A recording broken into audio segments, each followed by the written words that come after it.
Kain na daw po tayo.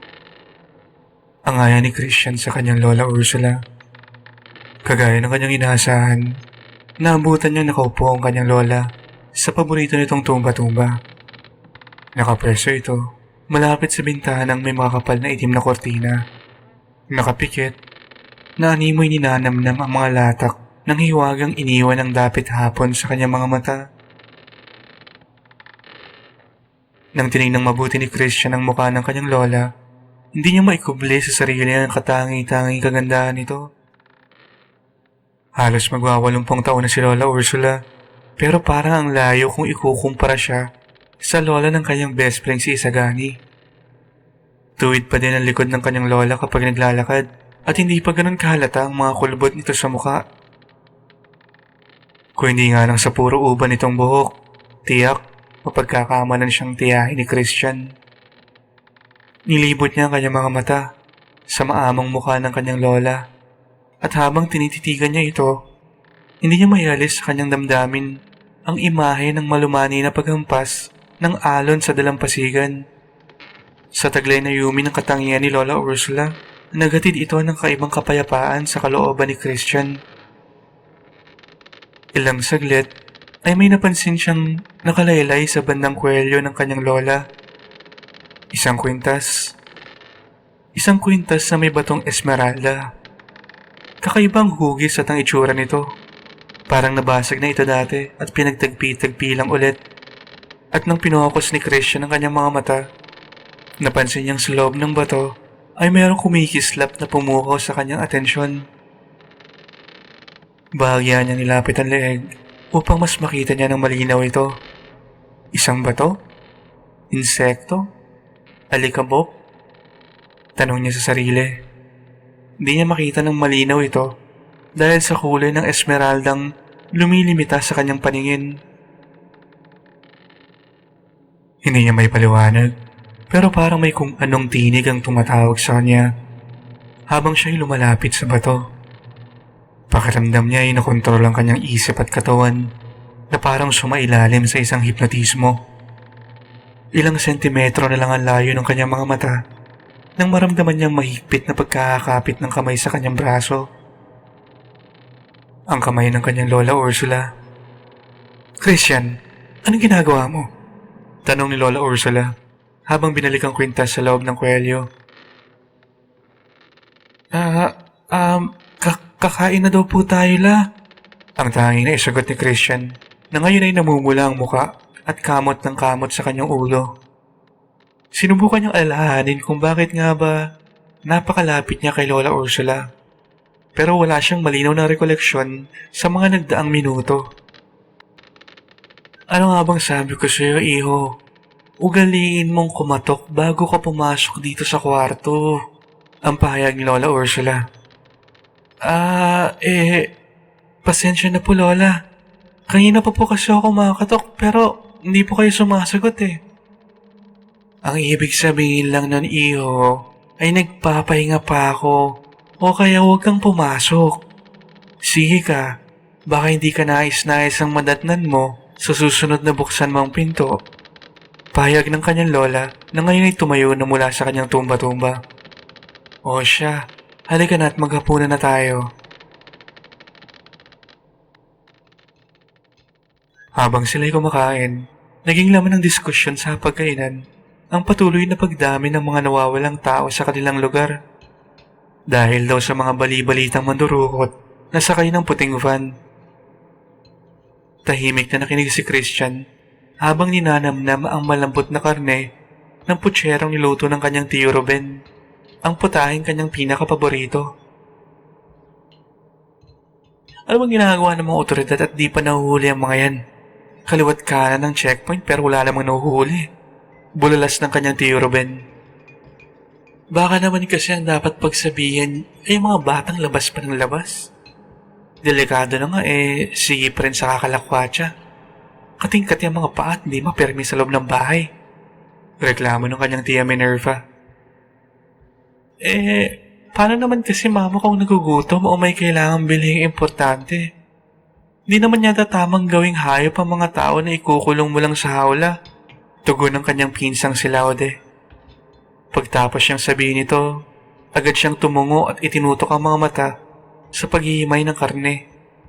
Iniwasan niyang makita ang nalilisik na mga mata ng kanyang mama Minerva. Pero sinubukan niya ding palisin ang inis nito sa pagbago ng kanyang suwestyon. Simula kasi nung Enero, nabahala ang mga taga-baryo dahil sa mga sunod-sunod na pagkawala ng mga tao sa kanilang lugar. Noong una nagsimula ito sa mga lolo at lola. Halos kada linggo ay higit pa sa isang nawawala. Hanggang sa naging pabata ng pabata ang edad ng mga nawawala. Babae man o lalaki. Anumang katayuan sa buhay ay nahuhulog sa mga kamay ng di umano yung mga mandurukot sa kanilang lugar na sakay ng puting van. Sa katunayan, kalahati sa klase ni Christian ay nabiktima ng mga mandurukot. May mga linggong araw-araw nagkakaroon ng bungi ang mga upuan sa kanilang silid. Ikinalungkot ito ni Christian dahil ang iba dito ay naging malapit na kaibigan niya. Pero sa kabila ng lahat, walang naglakas loob ni isa sa kanilang mga natira na dalawin ang mga nagluluksang magulang ng kanilang kaklase. Ayaw nilang makialam. Sadya nilang iniiwasang malaman na may panganib na umaaligid-aligid sa kanilang baryo. Ayaw nilang isipin na may aninong babagabag sa kanilang paglalaro. Baka naman, hindi talaga puting van. Pabirong sambit ng pinsan niyang si Hayden. Pagkatapos sabihin ito, ay napalakas ang pagkakalapag ng baso ni Lola Ursula sa lamesa. Puting van o hindi, kailangan nating magdoble ingat. Ang katagang tumapos sa diskusyon tungkol sa kanilang ikinababahala. Nagpatuloy silang kumain ng tahimik. Tanging mga kalansilan ng kubyertos ang tunog na maririnig. Dahan-dahan nilang ninanamnam ang sarap at lambot ng karne na ginamit sa putsero. Palihim na tinignan ni Christian si Lola at sa eksaktong pagtingin niya ay nagkasalubong ang kanilang mga mata. At muli, nagsalita si Lola Ursula. Meron ka bang plano sa iyong kaarawan bukas, iho? Tanong nito sa kanya. Pagtanong ni Lola, lahat sila ay nabaling ang tingin sa kalendaryong nakasabit sa may dingding at sabay-sabay, bukod kay Christian, masaya nilang sinabi ang mga salitang bilog na buwan. Napalunok si Christian dahil sa hindi inaasahang tanong ni Lola Ursula. Plano po? Wala naman po, Lola. Ang tugon ni Christian. Mula kasi iwan siya ng kanyang mama sa pangangalaga ni Lola Ursula para magtrabaho sa abroad, wala siyang kahit anong alaala na pinaghandaan siya sa kanyang kaarawan. Maski pagbati, di minsan hindi niya narinig sa kanila. Kaya labis ang kanyang pagtataka nang tanungin siya ni Lola Ursula tungkol dito. Wala ka bang iimbitahin? Tanong ni Lola Ursula habang inihiwa ng dahan-dahan ng karne. Maghahanda po ba tayo, Lola? Sige po, isagani siguro. Ang sagot ni Christian. Bakit hindi ka pa magsama ng iba? Sagot ni Lola Ursula. Wag na po siguro. Malalayo na po yung bahay ng iba kong classmates eh. Tugon ni Christian. Mabuti kung ganun. Ang tanging na isagot ni Lola Ursula habang nakapikit na ninanamnam ang karneng kanyang inunguya.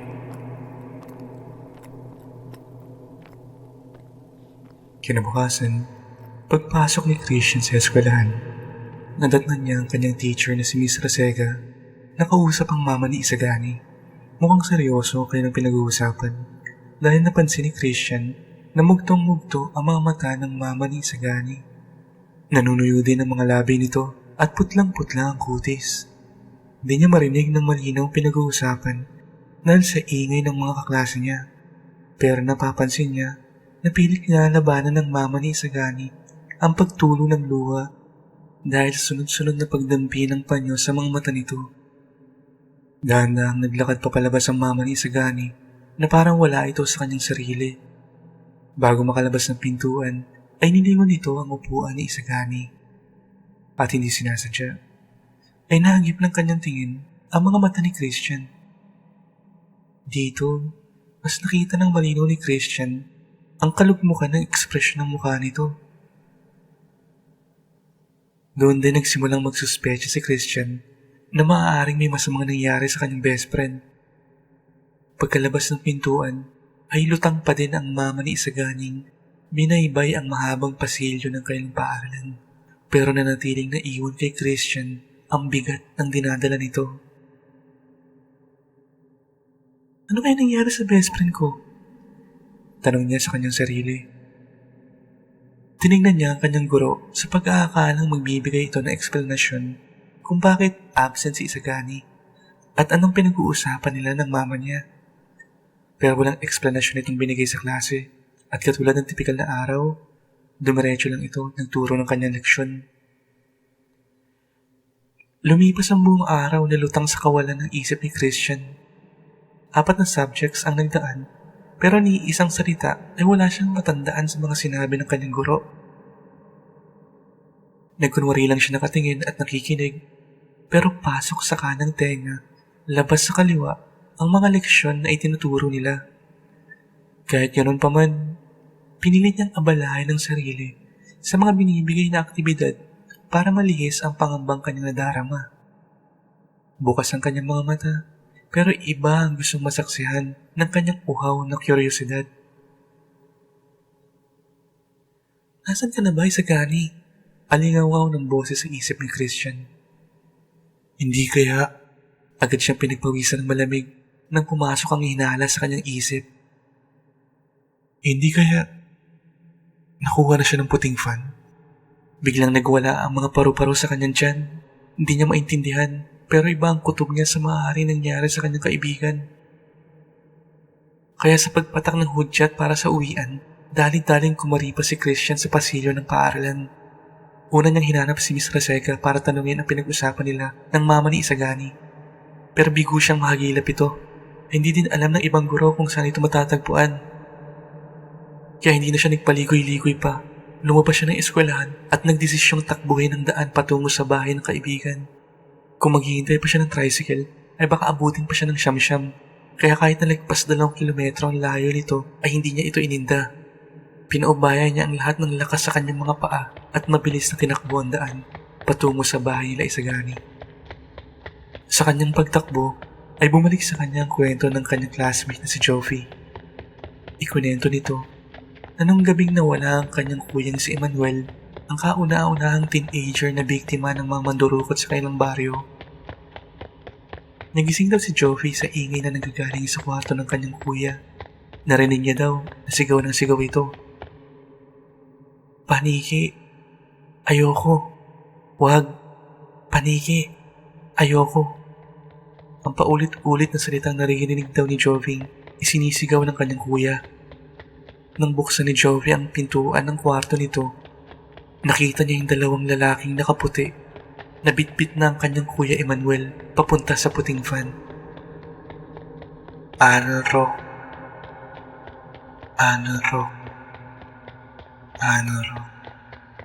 Paulit-ulit itong sinasabi sa kanila ni Joffy na parang isang tulang kanyang minimorya. Ayun daw yung natatandaan niya nakasulat sa may puting van. Makalipas ang ilang araw, sunod ding nawala si Joffy.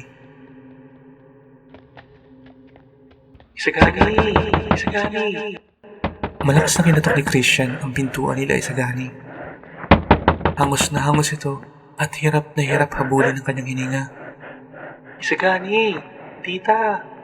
Tao po! Mas nilakasan niya ang pagkalampag sa pintuan. Walang sagot. Merong ilaw na natatanaw sa loob si Isagani pero hindi niya sigurado kung may tao dahil nakakabingi ang katahimikan sa paligid.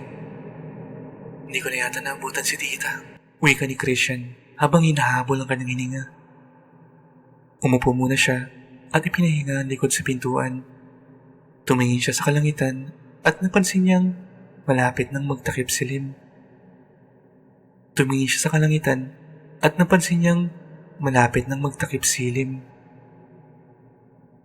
Naalala bigla ni Christian na noong unang taon silang nagkakilala ni Isagani ay madalas din silang magpahinga dito sa tapat ng kanilang pinto. Lagi kasing mala pelikula ang mga itsura ng mga ulap na natatanaw nila sa kalangitan. Minsan, nang natapos silang mag-basketball, umupo sila dito at tinignan ng kalangitan. Sabay nilang pinanood ang dahan-dahang pamamaalam ng araw. Sa patuloy na pagtulala ni Christian ay bumalik sa kanya ang mga alaala ng kanilang pag-uusap. Tingin mo, Chris, ano kayang meron doon sa pinakadulo? Tanong ni Isagani kay Christian. Saan? Naguluhang balik na tanong nito. Doon sa malayong hindi natin alam, wika ni Isagani. Ewan ko, ano nga ba meron doon? Tugon ni Christian. Siguro, mas maganda, ang sabi ni Isagani habang hinihiga nitong kanyang ulo sa pinagdikit niyang palad. Siguro mas malawak ang pwedeng paglaruan. Mas madaming pagkain, mas madaming laruan. Baka may basketball court din na malawak. Masayang sabi ni Isagani sabay pinikit niya ang kanyang mga mata. Siguro, ang tanging na itugon ni Christian. Pero, mas gustuhin ko pa dito. Sambit ni Isagani. Biglang nagising sa kanyang pagkakatulala si Christian nang may marinig siyang kumalabog sa loob ng bahay ni Isagani. Agad siyang tumayo at kinatok ang pinto, pero wala pa ding sumasagot. Nainip na siyang maghintay, kaya naglakas loob na siyang pihitin ang doorknob. At laking gulat niya nang malamang hindi naman pala ito nakalak. Pagpasok ng pintuan ay doon niya na natanaw kung saan nagmumula ang ilaw. Nanggagaling ito sa maliit na uwang sa pintuan ng kwarto ng kanyang kaibigan. Dahan-dahan ang kanyang mga hakbang dahil umaasa siya na kapag narinig na nila ang kanyang boses ay magsisilabasan na ito mula sa kwarto. Sa kanyang paglapit ay mas lumalakas din ang tunog na para bang merong inuugoy sa duyan. May duyan sila Isagani, kaya ang pumasok sa isip ni Christian ay baka nandoon siya sa loob at natutulog. Sumilip siya sa awang at nakita ni Christian ang mama ni Isagani na nakatayo at nakatalikod sa may pintuan. Ay, andyan lang pala si tita eh. Pampanting sabi ni Christian sa sarili. Binuksan niya ang pintuan at tinawag ito. Tita, kanina pa po. Bago pa man niya matapos ang sasabihin ay namaluktot na ang dila ni Christian at napahinto. Dahil nang umikot paharap ang mama ni Isagani, doon niya napagtanto na nakalutang ang mga paa nito mula sa sahig at nakasabit ng leeg sa may kisame. Pakiramdam niya ay huminto ang kanyang paligid nang malamang nakabigti ang mama ni Isagani. Ang tunog pala ng duyan na naririnig niya kanina ay ang daang-daang pag-ugoy ng katawan nito mula sa kisame. Nanlambot ang tuhod ni Christian na paatras papalabas ng kwarto. Hindi niya lubos maisip na isang nakakapangilabot na imahe ang tatambad sa kanya. Halos lumuha ng mga mata ng mama ni Isagani at ang dila nito ay nakalawlaw na halos aabot sa kanyang leeg. Hindi na makilala ni Christian kung sino nakikita niya. Sa mata niya, para na lang itong mukha ng isang demonyo. Natumba si Christian nang matapakan ng bola ni Isagani sa sahig. Sa kanyang pagbagsak ay napahiga siya sa sahig at nung tumingin siya muli sa mukha ng mama ni Isagani, iba na ang nakita niyang ekspresyon. Nakatingin dito kay Christian katulad ng tingin na iniwan nito sa kanya nung magsalubong ang tingin nila kanina sa eskwelahan.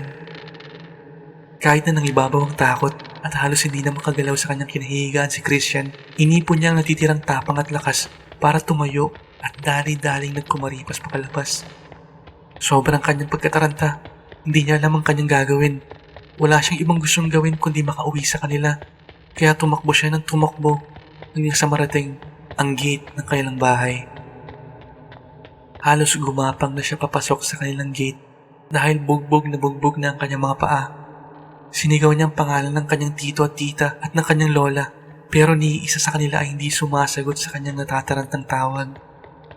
Hinalungog niya lahat ng kwarto, pero lahat ay walang senyales na sila ay nandoon. Nagtungo siya sa garahe at nagbaka sakaling may kinukumpuni doon si Tio Ruben, pero tanging ang pickup truck niya lang ang nandoon na bahagyang natatakpan ng trapal. Nagbaka sakali pa din siya na baka nasa loob ito ng sasakyan. Hinawin niya ng bahagya ang trapal at sinilip ang salamin, pero walang tao. Naibalik na niya ang trapal Ngunit merong nahagip ang kanyang paningin. Itinaas niya ulit ang trapal at binasa ang nakasulat, Olfe Nanorok. Ang pangalang nakapinta sa truck ni Tio Ruben. Pangalan na kanyang ipinagmamalaki dahil ito daw ang pangalan na bininyag sa kanya nang siya'y mapadpad sa lugar ng katutubong unhaw nung siya'y madalas pang mag-hiking sa kabundukan. Paulit-ulit kinukwento sa kanilang magpipinsan ng kanyang Tio Ruben na ang ibig sabihin daw ng pangalang ito sa katutubo ay banyuhay o pagbabagong anyo. Hindi matumbok ni Christian kung ano, pero meron siya nakikita sa salitang nakapinta pero hindi niya matumbok. Isinantabi niya lang ito at binalik ang trapal. Pero bago pa man matakpan ang buong pangalan, doon na bumalik kay Christian ang lahat at pansamantala siyang napahinto dahil sa kanyang nadiskubre. Bumalik sa kanyang paulit-ulit na sinasabing salita ni Joffy nang gabing dukutin ng kanyang kuya Emmanuel. Anoro, Anoro, Anoro. Ang salitang iyang mababasa dahil sa hindi pagkapantay-pantay ng haba ng trapal sa likod. Sa hindi kalayuan, palakas ng naririnig ni Christian ang himig ng pagbati mula sa kanilang bodega sa baba. Noong oras na iyon ay para lang siyang isang bulag na makinang tagasunod at naglakad papunta sa pinagmumula ng ingay. Wala lang natitirang lugar sa kanyang isipan para iproseso lahat ng kanyang natuklasan. Gusto na lang talaga niyang Maligayang kaarawan. ang bumulaga sa kanya ng kabigay ng pintuan ng bodega. Wala siyang maaninag na tao, madilim at isang kandila lang ang nakasindi sa gitna.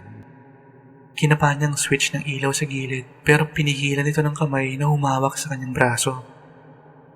Hindi pa natin kailangan yan ngayon, wika ng isang pamilyar na boses. Ang boses ng kanyang Lola Ursula. May sorpresa pa kami sa'yo. Lola, kailangan natin tulungan yung mama ni Isagani. Lola, kailangan nila ng tulong. Lola, shhh. Pagod ka lang, iho. Inimbitahan mo si Isagani, di ba? Baka mainip siya, kakahintay sa'yo. Saglit na nabuhayan si Christian sa sinabi ng kanyang lola. Inikot niya ang kanyang mga mata, pero wala siyang maaninag sa dilim. Nahagip niya ang anino ng malahiganting figurang dumaan sa kanyang gilid at nagtungo ito doon sa kinalalagyan ng kandila. Lumuhod ito at naglabas ng posporo at isa-isang sinindihan ang 12 kandilang nakapwestong paikot. At nang masindihan ito, doon lang naaninag ni Christian na mayroong nakaupong tao sa gitna. Si Isagani. Tatakboy na sana ni Christian ang kanyang kaibigan pero napahinto siya nang makitang papalapit sa kanya ang figurang nagsindi ng mga kandila. Maligayang banyuhay ang wika nito. Si Tio Ruben. Boses na nakilala ni Christian, ngunit mayroon siyang napansing kakaiba na nagpanginig sa kanyang laman. Dahil ang Tio Ruben na nagsalita ay malayong malayo sa itsura ng Tio Ruben na kilala niya. Kagimbal-gimbal ang itsura nito.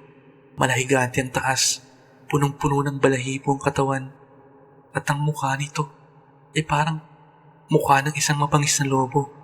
May mga mahaba at matulis na pangil din ang bibig nito. Napatras si Christian. Wala nang ginagawa ni Isagani. Pakawalan niyo siya pakawalan niyo siya.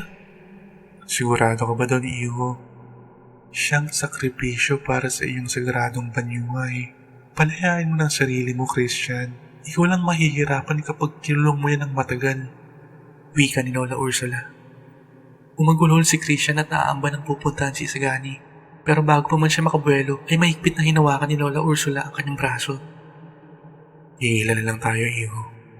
Bibihira na lang tayo. Darating ang araw at mauubos din tayo. Kaya kailangan nating pangalagaan ito dahil isa itong simbolo ng mga panahong may kapayapaan sa pagitan ng mga aswang at mga lobo. Isa ka sa mga produkto nun, Christian. Hindi mo ba nakikita ang panahon na mismo nagdikta na itaon ang kabilugan ng buwan sa iyong 13 kaarawan? Hindi mo ba nakikita kung gaano ka-espesyal yun? Patuloy pa din sa pagkagulhol si Christian. Pakawalan niya na si Isagani. Para ano? Para isumbong niya tayo. para ikundi na tayo ng tao. Gumising ka nga, Christian. Hindi ka na nakikita ng kaibigan mo bilang kaibigan niya. Patuloy pa din sa pagsusumamo si Christian. Nagpupumigla siya sa mahigpit ng pagkakahawak ng kanyang Lola Ursula. At doon, sa unang pagkakataon, nakaramdam ng kakaibang lakas sa kanyang katawan si Christian. Lakas na hindi niya pa nararamdaman dati. Sunod din ito, ang tuluyang pagbabagong anyo ng kanyang buong braso. Lumapat ito at tinubuan ng balahibo. Humaba at tumulis ang kanyang mga kuko. Kakaibang gutom at uhaw din ang kanyang naramdaman na hindi niya maipaliwanag kung saan ang gagaling. Tinatawag ka na niya. Nilapit ni Lola Ursula ang batong Esmeralda sa mukha ni Christian. Hindi mo siya maitatago habang buhay, Christian. Hinawi ni Christian ang bato at tumalsik ito sa madilim na sulok ng bodega. Agad ding bumalik sa dating anyo ang kanyang braso nang hindi niya napapansin. Nagmadali siya at pinuntahan si Isagani. Kinausap niya ito at pinangakong itatakas siya, ngunit walang ibang sagot si Isagani kung hindi nakakabinging pag-aatungal nitong takot na takot kay Christian. Habang kinakalaga niya si Isagani, ay tinignan niya ang kanyang Lola Ursula at Tio Ruben. Nanatili lang ito nakatayo sa dulo at nakatingin sa kanya. Ikaw din ang mahihirapan, Christian. Nagulat siya sa boses na narinig sa kanyang gilid. Si Tia Minerva. Biglang lumitaw ito galing sa kadiliman. Hindi ka pa kumpleto, Christian. At doon sa tabi ng kanyang tiya, lumitaw ang kanyang mga pinsang si Laude at Hayden. Kailangan mo nang gawin ang dapat mong gawin. Kundi may masamang kapalit ito sa aming mga aswang, sa inyong mga lobo, pati na din sa mga tao. Ang sabi ni Laude. Matindi ang panginginig ng mga kamay ni Christian habang kinakalagan si Isagani. Nang matapos niyang kalagay ng tali, sinubukan niyang kausapin si Isagani. Ngunit bigla siya nitong tinadyakan at tumakbo papunta sa may pintuan. Nasa aktong aatake na si Tio Ruben kay Isagani pero pinigilan siya ni Lola Ursula. Sa halip ay hinayaan niyang makalabas ng pintuan si Isagani. Tanggapin mo na, iho. Dito ka nabibilang. Hindi mo tumanatakasan. Itong kapalaran mo. Wika ni Lola Ursula kay Christian na agad hinabol si Isagani sa labas. Nakita niya ito sa may hindi kalayuan na pasuray-suray at umahagulhol. Binilisan niya ang pagtakbo at isinigaw ang pangalan ni Isagani. Lumingon ito sa kanyang likod at nang makita nitong papalapit na si Christian ay mas binilisan pa nito ang pagtakbo at nagsisigaw ng tulong.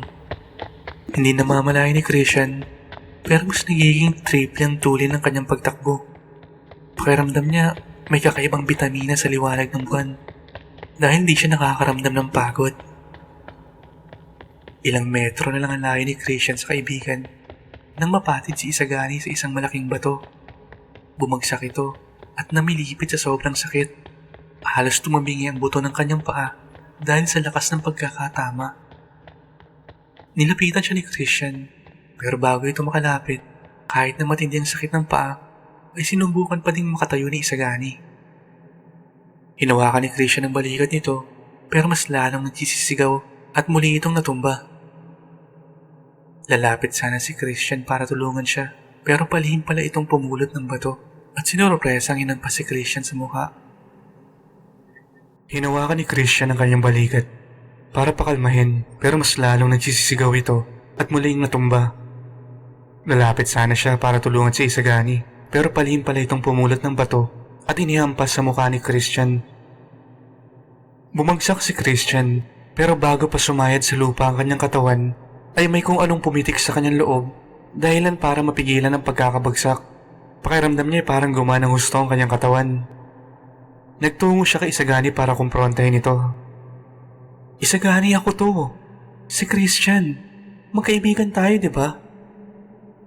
Lumayo ka, halimaw. Takot na sigaw nito. Hahawakan na sana ni Christian si Isagani ulit pero bago pa man niya magawa ito ay hinagis ni Isagani ang hawak-hawak niyang bato na tumama sa mata ni Christian. Napasigaw si Christian sa sobrang sakit at sa pagkakabiglang ito ay mayroong tawag mula sa loob ng kanyang katawan na hindi niya na kayang malaban ng pigilan. Dahil sa isang iglap, kasing bilis ng liwanag, biglang sinunggaban ni Christian si Isagani at nagsimulang kagatin ang leeg nito. Haling-hinang niyang ninata ang laman sa leeg ni Isagani. Sa lalim ng sugat na tinamo, ay binawian din kaagad ng buhay si Isagani. Tiningala ni Christian ang kalangitan at tinitigan ng buwan. At unti-unti, ang kanyang mga buto at laman ay mas lumaki at tinubuan ng balahibo. Naramdaman niyang parang namamagang muka na tila ba sasabog dahil sa pagbabanat ng laman at buto. Nag-ibang hugis nito at sa loob ng kanyang bibig, umusbong ang matatalim na pangil na katulad sa isang mabangis na lobo. At parang katulad ng isang bulkang nagdidelihirio ng sumabog, gawa ng galit na matagal na kinikimkim sa loob. Sa unang pagkakataon, ay pinakawalan ni Christian ng awit ng mga lobo sa kanilang unang banyuhay. Tumingala ito at pinakawalan ng isang mahabang alulong. Tinignan niya ang wala ng buhay na katawan ni Isagani. Huminga siya ng malalim at kinarga ito. Oras na para umuwi, ang wika niya sa sarili. At nagsimulang baybayin ang daan pabalik kila Lola Ursula. Ngunit bago makarating sila Christian sa kanilang gate, ay nakaramdam siya ng matinding panghihina. Nahirapan siyang huminga at sumakit ng napakatindi ang kanyang ulo. Para bang lahat ng lakas na naramdaman ng kanyang katawan kanina ay unti-unting naglalaho. At ilang sandali pa ay bumagsak ito sa lupa kasama ang kanyang kaibigan.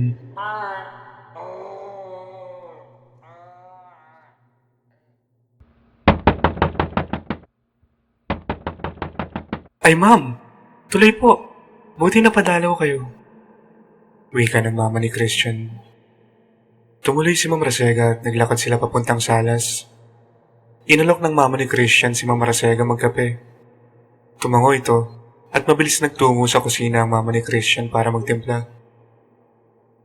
Umupo si Ma'am Rasega sa may sofa at nakita sa center table ang mga nakasalansang papeles at folders. Nahagip din ni Ma'am Rasega ang librong nakapatong dito, koleksyon ng kwentong pampahele. Isang pamilyar na imahe ito sa kanya dahil madalas na daladala ni Christian ito tuwing papasok sa eskwela. Inabot ng mama ni Christian ang tasa kay Ma'am Rasega.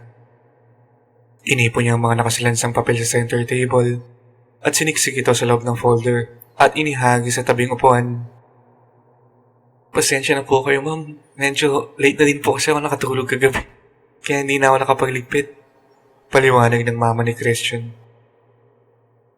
Kamusta na si Christian, Mrs. Mabini? Mataas pa din ba ang lagnat niya?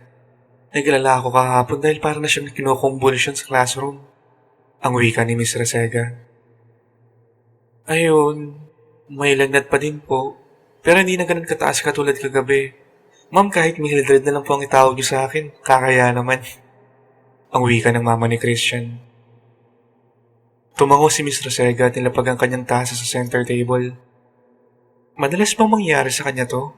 Pagkabahalang tanong ni Miss Rasega. Simula nang umuwi ako galing abroad, naobserbahan kong isang beses kada buwan lagi siyang inaapoy ng lagnat at kinukumbulsyon. Ilang beses ko na siyang pinatingin pero wala namang nakikita ng kakaiba ang doktor.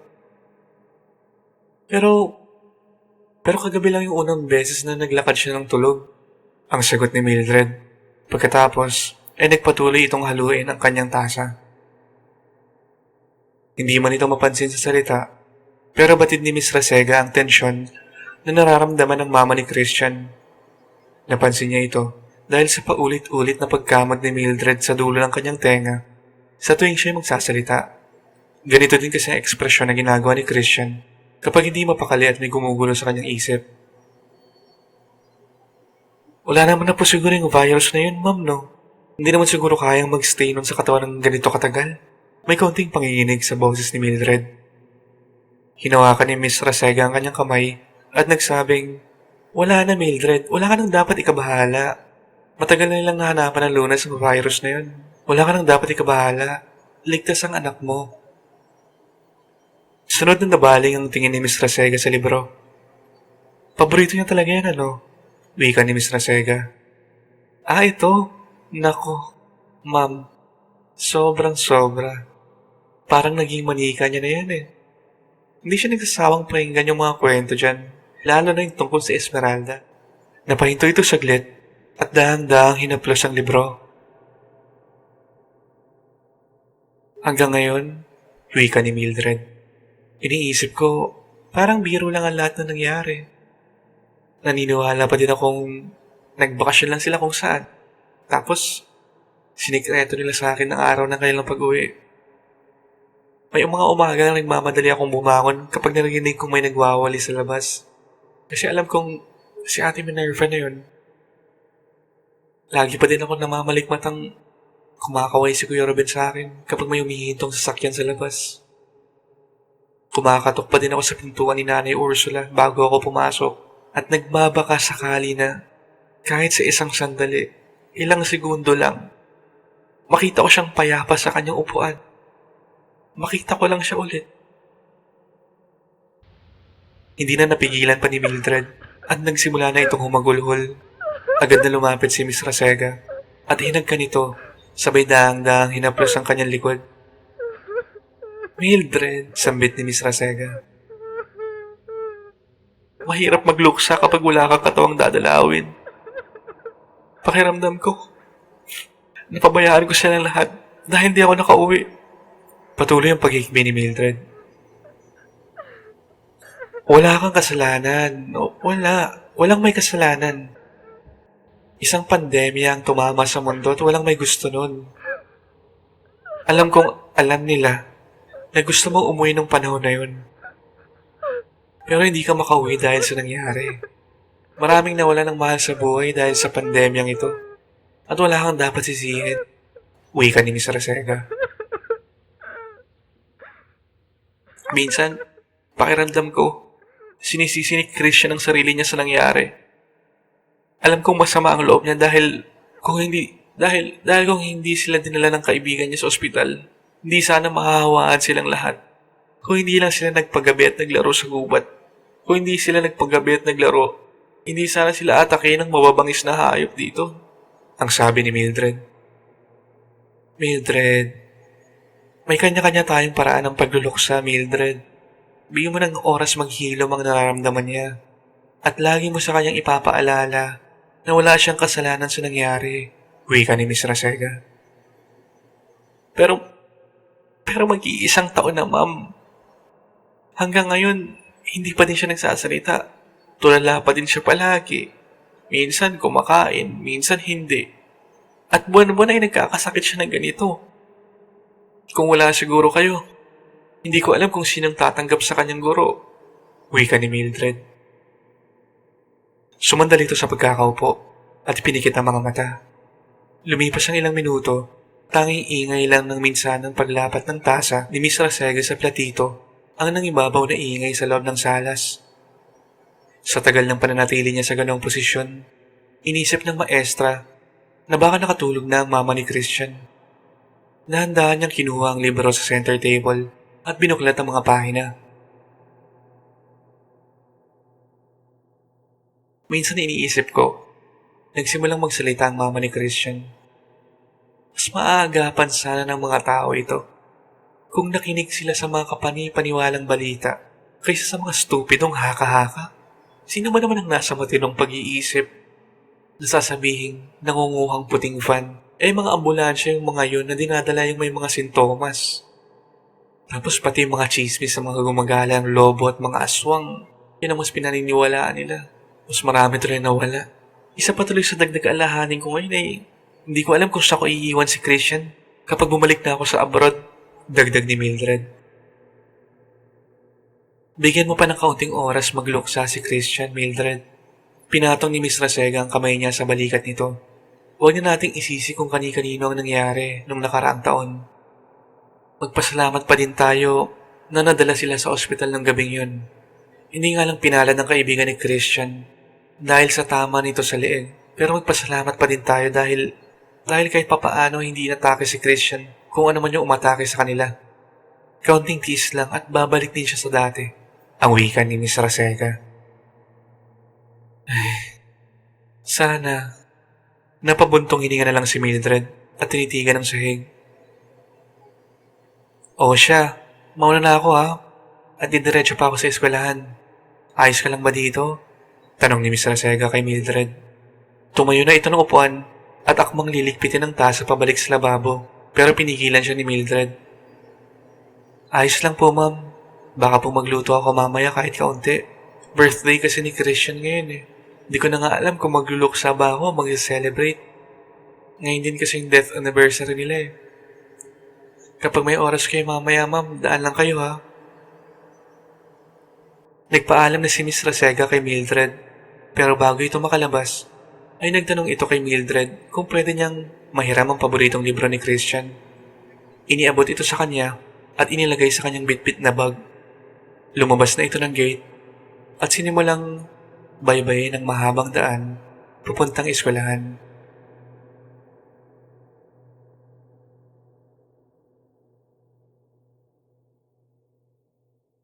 Kinagabihan, sa kwarto ni Christian, tila bang may malamig na hangin na umaplos sa kanyang noo. Dahan-dahan niyang binuksan ang kanyang mga mata. Tumayo siya sa kanyang hinihigaan at tumiretso papalabas ng kwarto. Nadaanan niya ang kanyang mama sa salas na abalang binabasa ang mga papeles ng kanyang kontrata. Sa sobrang tutok sa mga papel, ay hindi niya na napansin na naglakad si Christian sa kanyang harapan. Pakiramdam niya ay parang pinanganak siyang muli dahil napakagaan ng kanyang katawan. Lumabas siya ng pintuan at nabighani sa nakakasilaw na liwanag ng buwan. Nilingon niya ang kalangitan at unti-unting namuo ang ngiti sa kanyang mga labi. Bilog na buwan. Ang bulong niya sa sarili. Pinikit niya ang mga mata at hinayaan niyang mabilad ang kanyang katawan sa hiwagang hatid ng napakamisteryosong buwan. Mga ilang sandali, sunod niyang ibinaling ang tingin sa pintuan ng bodega. Nanilakad siya papunta dito at pumasok sa loob. Binuksan niya ang ilaw at tumingin-tingin sa paligid. Kanyang hinahanap ang dapat sana'y kukumpleto sa kanyang sarili. Hinalughog niya ang bawat sulok at nang sa may ilalim ng estante, sa tabi ng gilid na bintana, ay nakapa niya ito.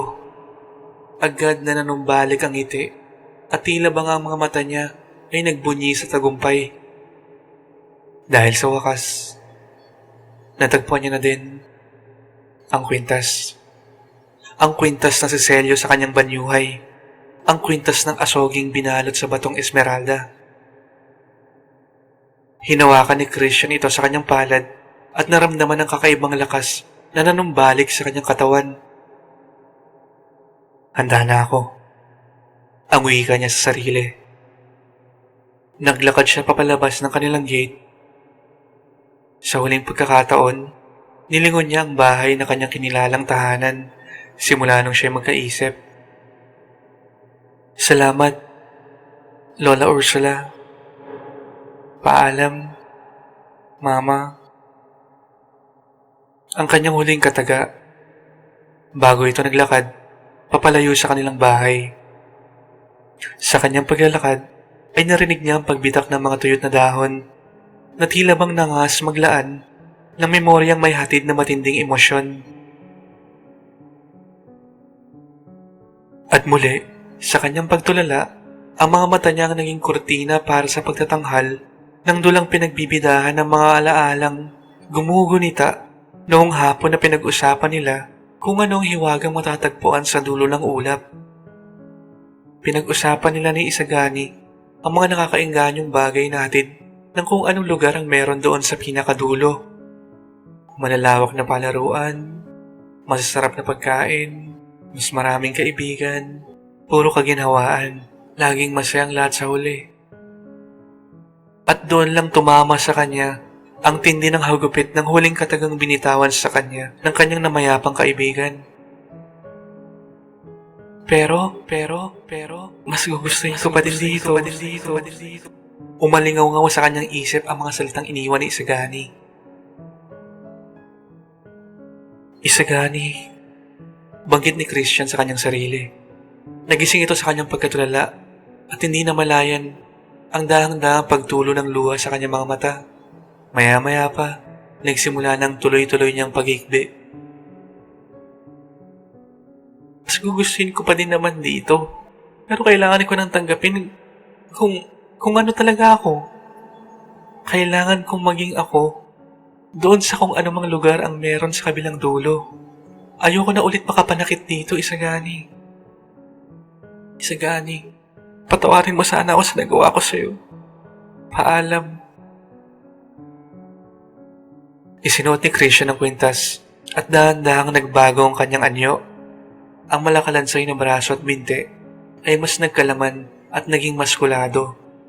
Ang kanyang katawan ay balot na makakapal na itim na balahibo na animoy balahibo ng isang lobo. Nagsilabasan din ang matatalim na pangil sa kanyang bibig. At ang kanyang muka ay tuluyan ng nagbago, katulad sa itsura ng isang mabangis na lobo. At sa kanyang tagumpay na banyuhay, pinakawalan niya ang awit ng mahabang alulong ng mga lobo.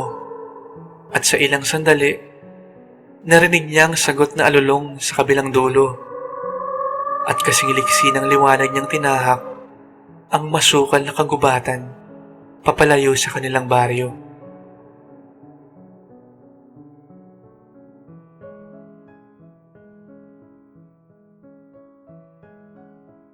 Pag-uwi sa bahay ni Miss Rasega, ay agad na sumalampak ito sa kanyang sofa.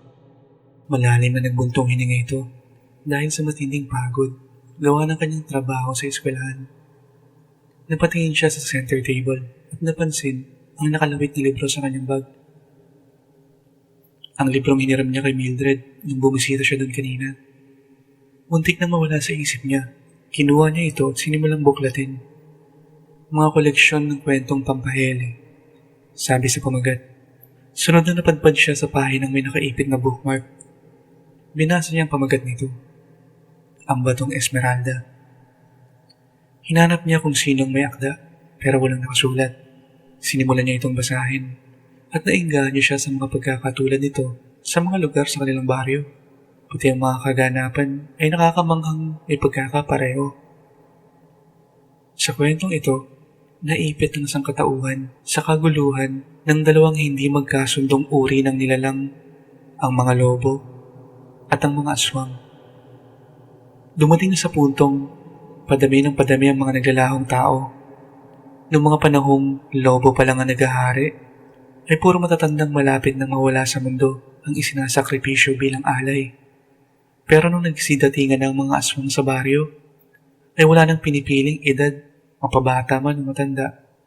Basta kapag nagutom, kahit sino atakihin nila.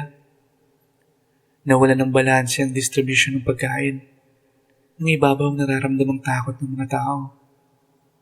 Nagkaroon ng revolusyon at mas madaming tao ang nadamay sa madugong gera sa pagitan ng lobo at aswang. Hanggang sa isang araw, nagpasya sa kasundo ang pangkapayapaan ng mga pinuno ng bawat nilalang. Kapalit ng kapayapaan ay inalay ng reyna ng mga lobo ang Batong Esmeralda. Ang batong promoprotekta sa kanilang uri at sa balanse ng kalikasan. Inalay naman ng hari ng mga aswang ang sagradong asoge ng kanilang ninuno. Ang asogeng kayang ubusin ng pangkat na kumakatawan dito sa baryo. Kapag pinagsama ang dalawang ito, ay magtataglay ng kapangyarihang kayang sumupil sa kahit anumang naisin ng tagapangalaga nito. Para maging patas, nagkasundo ang reyna ng mga lobo at hari ng aswang na dahil ang sangkatauhan ang mas naapektuhan sa kanilang gera, sa kanilang napiling sugo ito ay pagkakaloob. Ngunit segundo pa lang nung mahawakan ito ng sugo, dahil sa dami ng tinanim na galit ng tao sa kanilang puso, agad niyang hiniling sa bato na mawala ang lahat ng aswang at mga lobo at ibalik ang panahon na payapa pa ang kanilang baryo. At sa isang kisat mata, isang nakakabulag na liwanag ang lumitaw mula sa kalangitan at tuluyan ang naglaho ang lahat ng lobo at aswang sa kanilang baryo. Dahil sa ginawang yun ng sugo, ayon sa kanya, Unti-unti daw naglaho ang bato ng asoke at esmeralda na parang mga buhangin sa kanyang palad. Ipinagbunyi ng mga tao ang kanilang bagong bayani. Nagkaroon ng malaking salo-salo sa kanilang baryo. Masaya sila dahil nakakalabas na din silang panatagang loob tuwing gabi at mayroon na din kaayusan sa kanilang baryo. Sa wakas, nakamit na din nila ang kapayapaang matagal ng tinatamasa.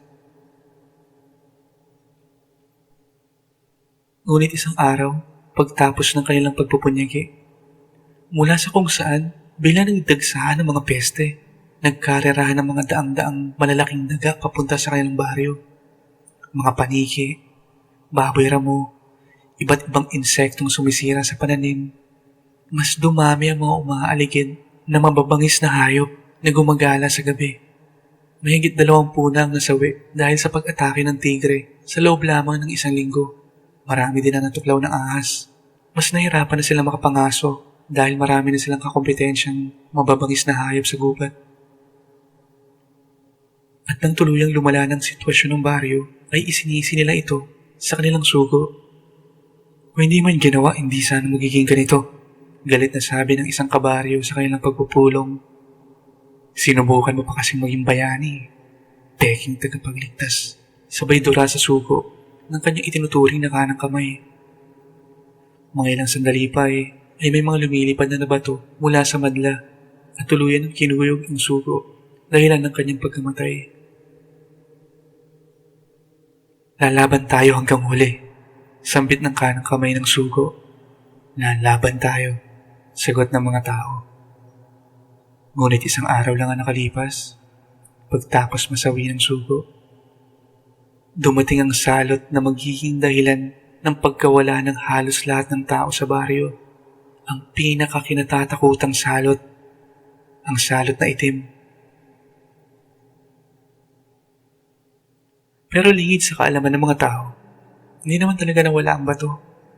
Nilinlang lang sila ng sugo para magamit niya ang bato para sa kanyang sariling interes. Ibinaon niya ito sa isang masukal na kagubatan at tanging mga aswang o lobo lang ang may kakayang makahanap nito. Sa katunayan, nagsinungaling pa ulit ang sugo tungkol sa totoong rason bakit nagdesisyon ng dalawang uri ng nilalang na magkasundo para sa kapayapaan. Ang totoong dahilan kasi kung bakit nagkaroon ng kasunduan sa pagitan ng dalawang nilalang ay hindi dahil sa kapakanan ng mga tao. Napilitan silang magkasundo dahil sa hindi inaasahang kalkulasyon ng kapalaran. Dahil 13 gabi mula nang magsimula ang tag-init, umusbong ang pinakamaliwanag na buwan sa madilim na kalangitan. At doon, isinilang ang kauna-unahang supling na bunga ng pagmamahalan ng isang aswang at ng isang lobo. Nagkaroon sila ng anak sa kauna-unahang pagkakataon sa kasaysayan at agad pang nasundan ito. At naging pangkaraniwan na lang ang pagmamahalan sa pagitan ng mga aswang at ng mga lobo. At ang isa pa sa ikinagulat ng reyna ng mga lobo at hari ng mga aswang ay nang malaman nila na kasabay ng unang supling na ipinanganak noong 13 ng gabi, mayroong ding manggagamot mula sa pangkat ng mga tao. Ang humingi ng basbas sa liwanag ng buwan na panatilihing ligtas ang pagsabay ng pagsilang ng kauna-unahang sanggol na produkto ng 3 uri ng nilalang. Isang munting supling na hindi mo mapagkakamalang lobo o aswang. Kaya nang matapos nilang pasilangin ang sugo, ang tanging na iligtas lang pagtapos ng itim na salot ay ang taong may mga halo. Hindi pa lobo, hindi pa aswang. Tahimik lang na naghihintay para sa kanilang unang banyuhay. Sa pagkanulo ng tao sa sarili nilang uri, ay nailibing din ang natatangi sanang solusyon para sa isang napaka-imposibleng problema.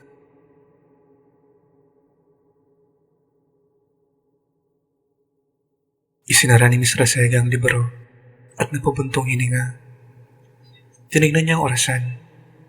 Ganap na 11:45 ng gabi. Inilagay niya ang libro sa ibabaw ng kanyang aparador. Pagkapatong nito sa taas, ay inabot niya ang katabing kahon. Umupo siya sa lamesang kanyang ginagamit sa pag-aaral. Binuksan ang kahon at inilabas ang nasa loob nito. Saglit na kuminang ito nang madampian ng liwanag ng buwan. Isang baril.